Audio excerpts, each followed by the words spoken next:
কুমিল্লার বুড়িচং অংশে গুমতি নদী এবং ব্রাহ্মণপাড়া অংশ দিয়ে বয়ে যাওয়া শালদা নদীর বাঁধ ভাঙার পর দুই উপজেলার শতাধিক গ্রাম ক্ষতিগ্রস্ত। বুড়িচং অংশে গুমতির বাঁধ ভেঙেছে উত্তর পাড়ে, অপরদিকে ব্রাহ্মণপাড়া উপজেলায় শালদা নদী থেকে লোকালয়ে পানি প্রবেশ করছে দক্ষিণ দিকে। দুই নদীর মাঝখানে প্লাবিত হচ্ছে দুই উপজেলার শতাধিক গ্রাম। নদী ভাঙনের সর্বোচ্চ ক্ষতির শিকার হয়েছে বুড়িচং উপজেলার উত্তর পূর্বের 5টি ইউনিয়ন, আর ব্রাহ্মণপাড়া উপজেলার 8টি ইউনিয়নের সবকটি প্লাবিত হয়ে গিয়েছে। সড়ক যোগাযোগ ও বিদ্যুৎ সংযোগ বিচ্ছিন্ন হয় দুর্গত এলাকার সাথে সম্পূর্ণ যোগাযোগ ব্যবস্থা বন্ধ হওয়ার পথে। শুকনো খাবার খেয়ে উঁচু জায়গায় এবং আশ্রয়কেন্দ্রে কোনোরকম দিন যাপন করছেন প্রায় লক্ষাধিক মানুষ।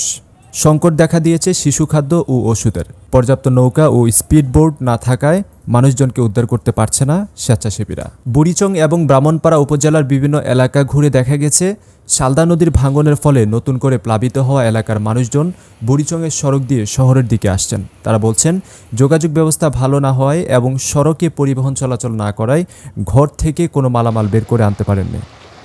শুধু হাতে এবং মাথায় করে যা আনতে পেরেছেন তা নিয়ে ঘর ছেড়েছেন।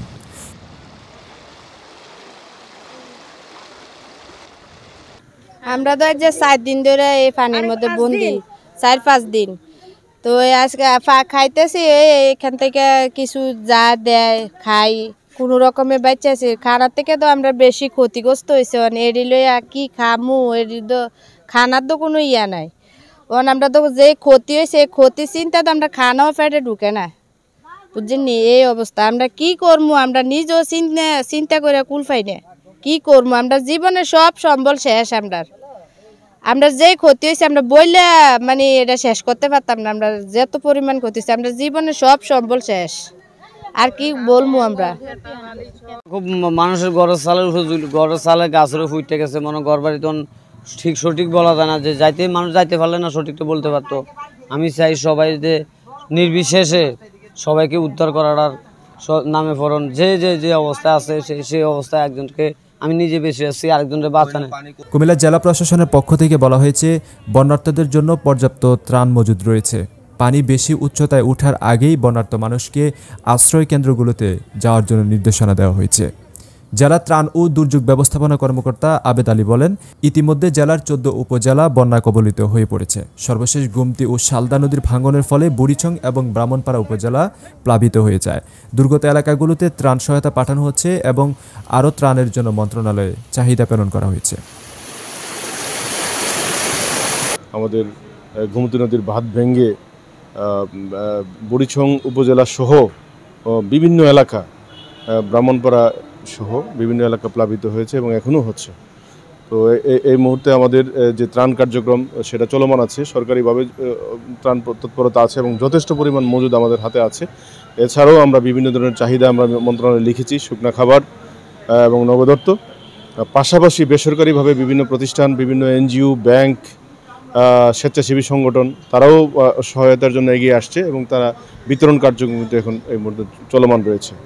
আমরা বন্যা পরবর্তী সময়ে আমরা তাদেরকে কীভাবে পুনর্বাসন করা যায় সেই বিষয়ে আমরা সচেষ্ট আছি এবং আমরা এই বিষয়ে কাজ করছি।